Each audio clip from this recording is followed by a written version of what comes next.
morning from the UK, and thank you for joining our session today to help you to learn and understand Platform as a Service and to get started with the Cloud Foundry platform. My name is Andy Piper, and my role at VMware is Developer Advocate for Cloud Foundry. There's a number of us in the team, and I get the great pleasure of spending time talking to developers and explaining our platform. I'm going to show you this morning how to deploy applications to the cloud really in seconds or minutes. If you don't already have a Cloud Foundry account, if you're wondering what this is all about, then you're very welcome to get one. I'd encourage you to do so. The Cloud Foundry promo code that will get you immediate approval is Cloud Today. I'll show you later on. I'll explain later on where you can go to sign in. Please ask questions as they come up in the chat window. I will try to answer those for the group on the call after the formal presentation, and then I'll try and stay on after closing the audio portion of the session to answer any more questions in the chat window. So think of web applications you've built recently or in the past, and think of what you needed to do to get those deployed, and we'll start to look at that in a moment. And then if you have had to then scale that out to a larger audience, think of all the things you had to do with load balancers and with proxies and with caching servers to get that to scale. Follow through the slide deck and we'll show you how to do that. And then also, as you go through this, think about how simple Cloud Foundry could make that experience for you. So, if you have been building applications for a while, then you're probably familiar with this kind of diagram, right? It's easy to build a web application, isn't it? Because we have the LAMP stack, Linux, Apache, MySQL, PHP, for example. We point our desktop browser at an Apache web server, which talks to a web application, which probably has a bunch of different components in it. And then that talks to a database. And that's easy. You know, we just deploy all of those apps to our container like Tomcat, and then we're just good and going. But actually, as it calls out at the bottom of this slide, it's probably not as simple as that. We might understand how to do this stuff, but there probably are a lot of steps. We probably have to provision the environment, set it up, either a virtual server or even building the hardware and operating system ourselves. We then need to go through a bunch of configuration steps. And then in particular, when we want to start to scale that application, we know that monolithic applications don't scale particularly well. We want to be able to replicate the application and the data. We want to be able to shard the data. And now with this mantra of mobile first, with this explosion of mobile clients, everybody wanting to connect to our websites, we need to scale to really massive numbers. And there's a lot of new frameworks, a lot of new languages around, many of which are extremely useful to use and valuable, but it may take more effort to integrate multiple languages.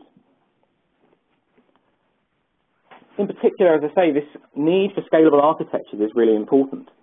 We know this. We know that we're seeing websites and applications that suddenly become massively popular and need to support millions of users.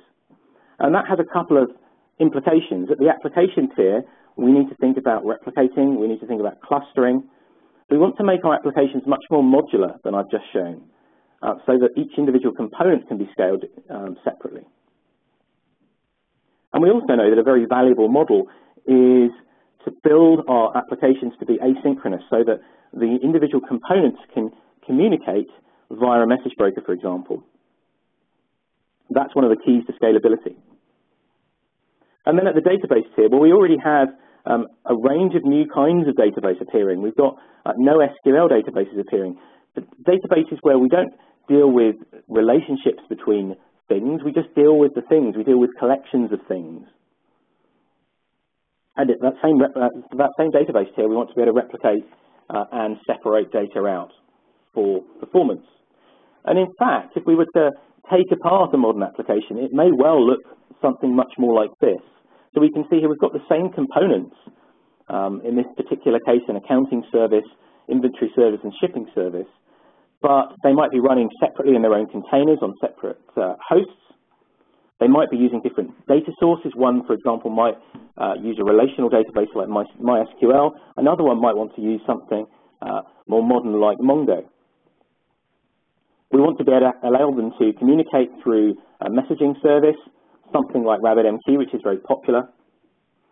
And then we also possibly want to provide a number of different experiences for our users. So not only the desktop browser, but a native mobile application making calls to a REST API on our back end, and also a native HTML5 mobile application. And we might want to mix in some additional components. We might want to take advantage of some of the cool technologies like Redis, which enable us to analyze and cache and slice up data more quickly.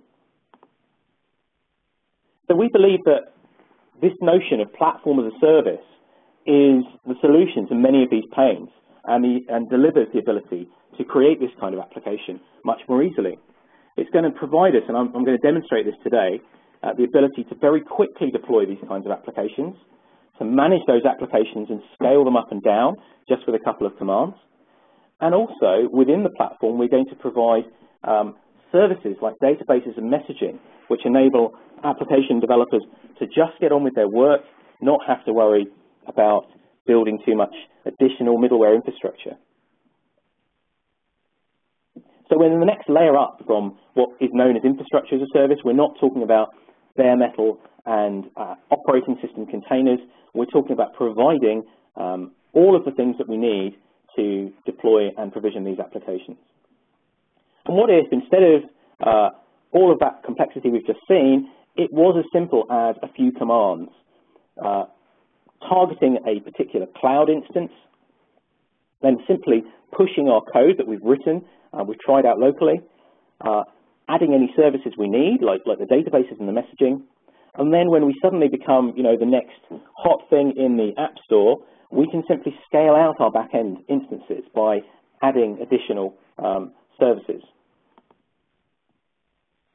And that's why we are building Cloud Foundry. That's what Cloud Foundry is all about.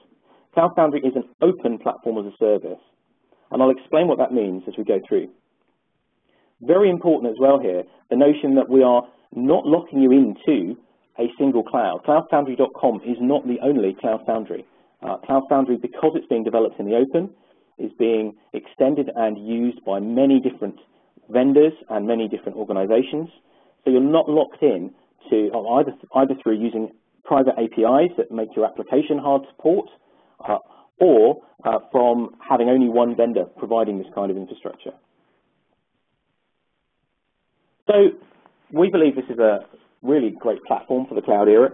I've actually very recently joined the team, only a couple of months ago, and I did so because as a developer I was particularly excited by what Cloud Foundry seems to offer.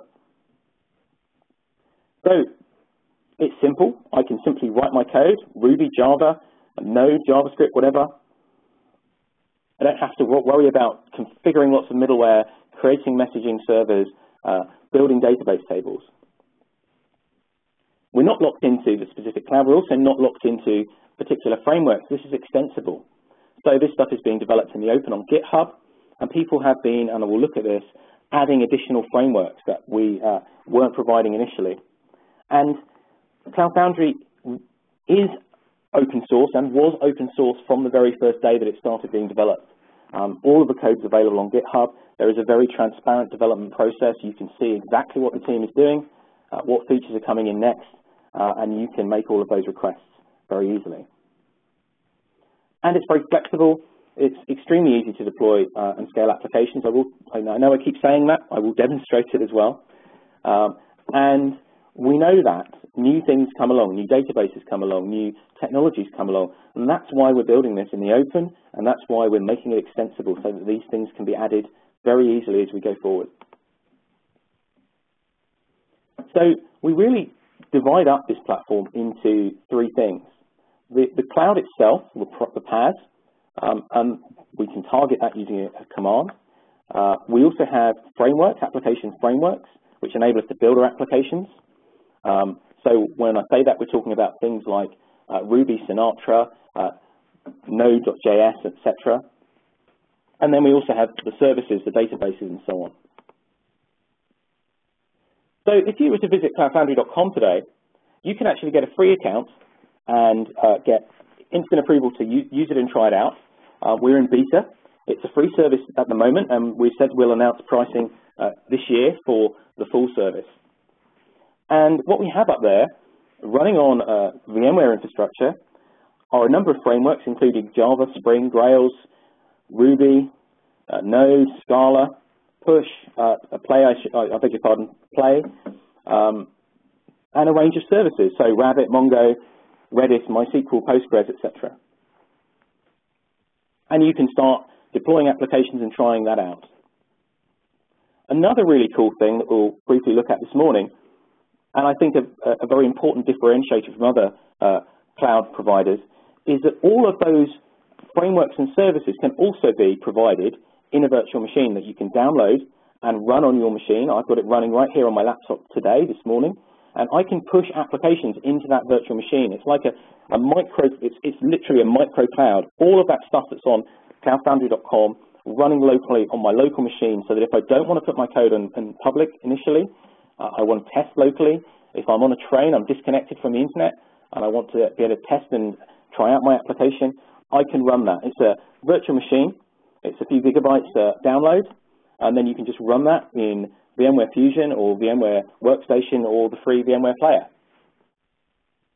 But importantly, we also have this community, this really vibrant cloudfoundry.org environment where people are contributing to the code. And what you see listed on this slide are a number of the things that have been contributed by third parties to the code base. So we have people who have provided .NET support, our friends and partners Uhuru and Iron Foundry Tier 3.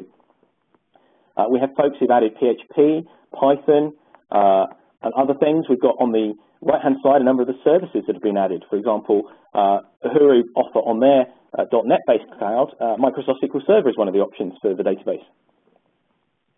So we are not locking or limiting ourselves down to that first initial range of frameworks. We've got a large number of partners involved now. A couple of them I've already mentioned on this slide. AppFog also provide a third-party cloud based on Cloud Foundry that they've built out. And we also have a number of organizations like EXO who are providing IDEs built in the browser, running in the browser, which enable you to target and deploy to a Cloud Foundry instance, whether that is VMware's cloudfoundry.com or another Cloud Foundry provider. So that's a really exciting and interesting trend as well. And we believe that the ability to separate yourself across different clouds, use different clouds, is really important. We've heard about occasional outages of clouds from other vendors. Sometimes it's as simple as a power outage, unfortunately. But we know that we want to be able to basically spread our bets between vendors, spread our infrastructure between vendors, so that we're not particularly locked or limited by any particular one. Another really important thing, and I'm based in the UK and I'm speaking, I know, to many people in Europe this morning and elsewhere. We want to be able to deploy to geographically convenient instances. We want to be able to manage compliance needs, such as data restrictions and ability to host data outside of particular countries. And we want to also potentially be able to run that same infrastructure that we have out on the public cloud within our own data center. So we can take that cloudfoundry.org code and run that ourselves within our data center if we want to. So all of these things provide a lot of flexibility. And that's really where Cloud Foundry comes in. So we have a number of vendors who've provided private cloud distributions. Uhuru and ActiveState with Staccato are doing that, the ability to run your own private cloud based on their Cloud Foundry stack. We want to be able to also look at the public cloud. So as well as cloudfoundry.com, there's Tier 3, there's Paz.io, there's AppFog, and so on.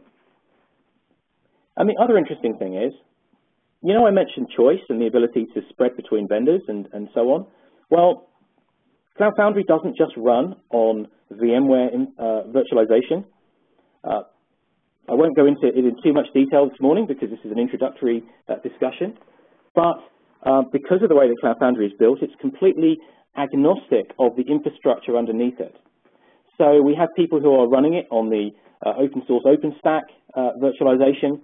We have people running Cloud Foundry on top of Amazon EC2 and others. So again, we're providing a lot of choice, a lot of flexibility, and the ability to spread your load to different environments. So here's a very quick and high-level architectural diagram, which is kind of laying out how this thing works. So over on the left-hand side, we have developers with either an Eclipse-type IDE or GUI.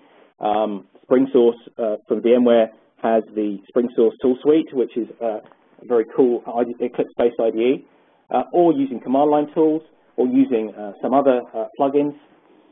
Developers write their code, and then they push them to what we call a cloud controller. And then the cloud controller asks for, within the cloud, an available instance, an execution agent, or what we call a DEA, droplet execution agent, to run those applications. And then when it's located one, it deploys it to the droplet execution agent, and then the applications are run. It binds any services, databases that are required, and then the applications are just sitting there running. And then at the front, we've got a router, so that when users come in asking for a particular web URL, the router points them to the correct droplet execution agent, and they're up and running. And obviously, we've got things like a health manager that's showing over on the right-hand side there, sitting there making sure that everything is running. If anything was to fail, then additional instances can be started, and so on. That's just a high-level view looking inside the cloud, if you like. What are people using this for? Well, we're finding people already building new applications with these kind of things. Also very popular for things like trying things out. I find it extremely cool now that I can just really quickly push a couple of Ruby files up onto the cloud and have a web app running. Obviously also very valuable for things like application modernization, taking legacy apps, putting web front ends onto them with a scalable interface, possibly in a public cloud environment to enable mobile workers to access that more easily, and also to extend existing software as a service use cases. All right, I think I'm going to see if I can share my desktop with you, and we'll start to look at some of the things I've been talking about. So the first thing I'll talk about then is Micro Cloud Foundry, and what I actually have running here is an instance of Micro Cloud Foundry. You can see it's just running in VMware Fusion on my Mac. And you can find at the top here, when you first start up, download the image and start up Micro Cloud Foundry, you configure a private identity for your Cloud Foundry image. So in this case, I have a .me URL, and I can see the IP address of it. And then it's also saying here, to access your Micro Cloud Foundry instance, use VMC target api.jumpgate.cloudfoundry.me. So what does that mean? Well, let's talk about this VMC tool.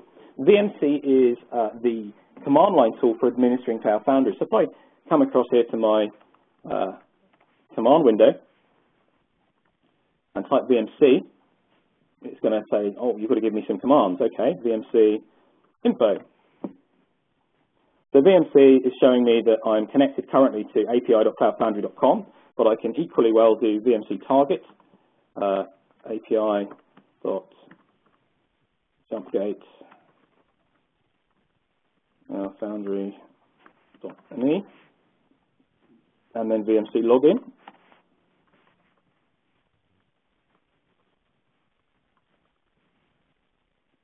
And I'm now retargeted to my local cloud, my micro cloud. So what I could now do is I could push an application to my local cloud. What I'm actually going to do, I'm not going to spend a lot of time on Micro Cloud Foundry today. There's plenty of information about that online. I just wanted to show that it's running there. What I'm actually going to do is take this Ruby application I've got sitting here and push it into our public cloud. So let's retarget back to cloudfoundry.com.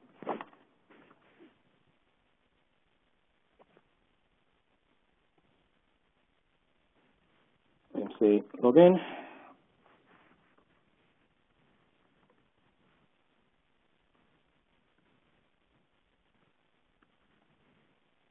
I think I just got my password wrong because I'm trying to do this while I'm on the phone. That's better. Okay, so what else can I do with VMC? Well, first of all, I can find out what apps I have already running on the cloud. So I've got a whole bunch of things running or in stock state sitting up there with, in some cases, more than one instance, and also a number of services bound. It's showing me what databases I'm using up on the cloud with some of these. But I haven't yet pushed this code here. So let's have a quick look at this file that I've got sitting here in this directory. It's a piece of Ruby, and it's really short. And it's not very interesting. All it's going to do uses the Sinatra framework, which is a really nice web framework built in Ruby. And when a request comes in, it's just simply going to respond. So let's get that out onto the public internet for you guys to try.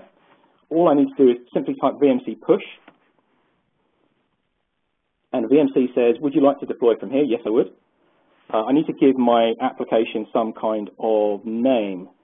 So let's call it Hello RB, just because I know that somebody's probably got the name Hello already.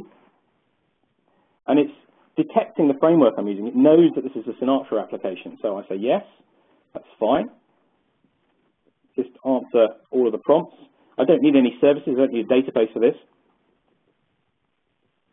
Then it asks if I'd like to save this configuration. So if I say yes to this, it will actually save a manifest.yml file. Aha, so the application name's already been taken. Let's try that again. Nope, I can't now. You see it because I've saved the manifest file with that name in it. Let's try that one more time. Even the simplest demo, and I'm already tripping over my virtual feet this morning. Okay.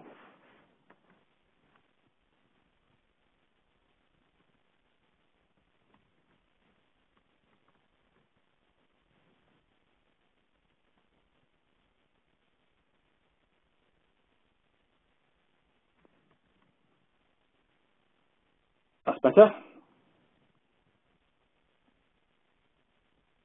All right, so very quickly, let's look at that manifest file. All that's done is describe the application. So that if I was going to push this again or wanted to share this configuration with somebody, that could automatically, the VMC tool could automatically read that and not ask me so many questions. So if I now go to hellowebinar.cloudfoundry.com, there is my application. So that's really simple. Now, as a developer, there's a bunch of other things I might want to be able to do.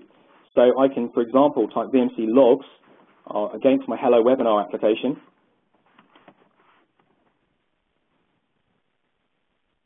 And it will show me a load of things like who's requesting that page. So if people were to come in and start asking for that page, we'd see more information coming out. All right, so let's look at something a bit more complicated. Now, we do have on GitHub, as well as all the Cloud Foundry core code, a repository of samples. And this is quite a cool one. It's using RabbitMQ, and it's using Twitter. And it's actually one of these applications which is multi-part. So we need to deploy two things to get this to work. So we've got two pieces. We've got a server, which is sitting there with no web front end.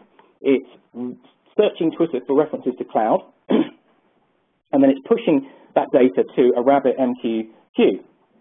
The other side of it is a web application, which is using something called Socks.js, which is a really cool piece of technology, which is similar to WebSockets, or it abstracts WebSockets and long polling, so that you can get streaming information directly into your web browser. So it's going to read from that queue, and it's going to push stuff into our web browser.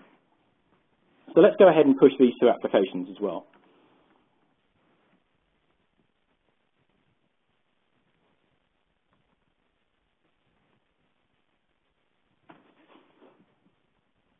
Aha, I need to, I'll tell you what, let me just switch across to a different Cloud Foundry account.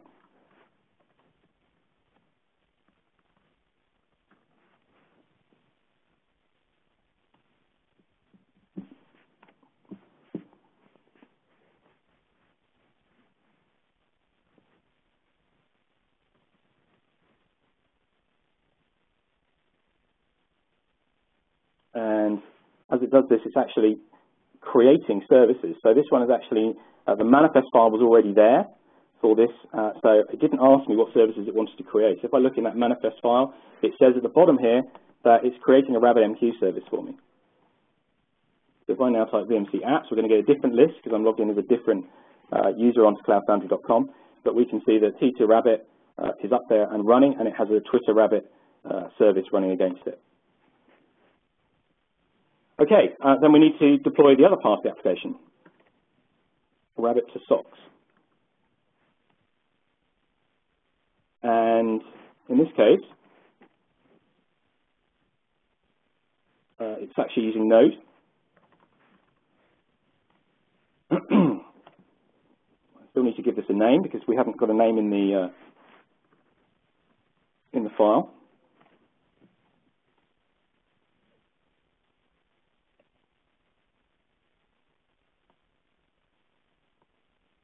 And as it starts that up, still not quite ready.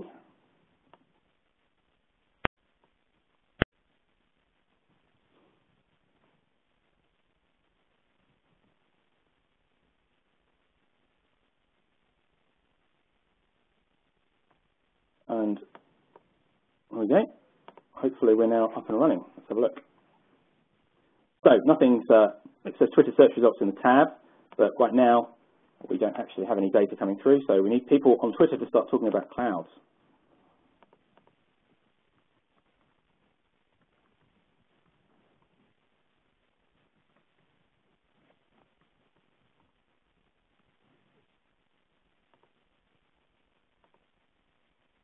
And there we go.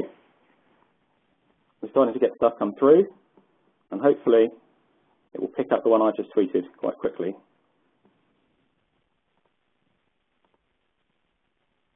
But the back end is just polling Twitter every now and then, and obviously there are API limits on Twitter. So again, we can actually check all of the, and we can see that I'm not refreshing this page, it's just streaming in. So that's what SockJS is doing for us. It's sitting there, it's streaming the data through from RabbitMQ directly into the browser. And again, I can do things like looking at my application logs. I can also list out the services that I have deployed onto Cloud Foundry. So I can see that I have a number of services provisioned. Okay, let's have a look at one other thing that we provide, and that is over here on this other desktop, and that is an integration plugin for Eclipse. So if you have the Eclipse IDE, and this I've actually got the brand new Eclipse release, Juno, which is being launched today, and we have here a plugin. So if you go into the marketplace in Eclipse and type in either Cloud Foundry or Cloud Foundry integration or Spring Source, you can either download the standalone Cloud Foundry integration plugin, or that becomes itself bundled inside the Spring Source tool suite. And what we can see here is I'm connected to both my microcloud, where I don't have any applications running at the moment, to cloudfoundry.com, where I have a list of applications that are running. And also I have one of our partners' clouds, so I have Pahuru, who provide this .NET-based cloud. They also, by the way, enable you still to run Node applications, Ruby applications, and so on. They just added .NET support so that you can run ASP.NET, for example, with SQL Server if you choose. So I can actually drill into one of these, and I can see the list of currently deployed applications. I can actually bind services to applications if I want to. I can stop and start. I can actually change and stop and start the instances. So I have simple web RB here, which I've just stopped. I can now restart that, and it's showing that it's starting, and now it's up and running. I've got that information through in the console from the remote logs. So it's not all about that command line. That command line is a really easy way to get going if you know the commands. We've still got our data streaming through here. But we can build GUIs on top of it as well. And so people are doing that. If you look at the blog.cloudfoundry.com website at the moment, we actually have a blog entry up there talking about mobile applications for administering Cloud Foundry, for example. There's a short YouTube video showing that you can get a couple of iOS applications which enable you to do the same thing. So you're out at a restaurant in the evening, you suddenly hear that your application's become super popular, and if you want to scale it up, you could simply go into your mobile app, press a button to increase the number of instances running, and you're good to go. Okay, key things to take away from this, I believe. We really have moved on, okay? If you think of the computer as the bare metal, the infrastructure that you need to run something, and then the operating system really is the platform on which you build your applications, and then your applications, you've got those three layers. Within the cloud, Cloud Foundry is that operating system, okay? Cloud Foundry can be that platform on which you build your applications, but which abstracts away and hides away all of that infrastructure that we don't want to be continually rebuilding and configuring and so on. We really are trying to do this in an extensible way, giving you plenty of choice. So we're open. We are not locking you in. We're not locking you in either to cloudfoundry.com or by limiting the range of things that can be added. So we have the ability to extend our cloud, add PHP support, and add other runtimes and frameworks. So please go away and try this out. Go to cloudfoundry.com, sign up, use Cloud Today as your promo code. If you want to actually look at the source code and see how it all runs, then that's available via our cloudfoundry.org community site. You can get a micro Cloud Foundry to run within a virtual machine on your workstation for free. And you can read more on the Cloud Foundry blog and by following us on Twitter and on Facebook and on Google+.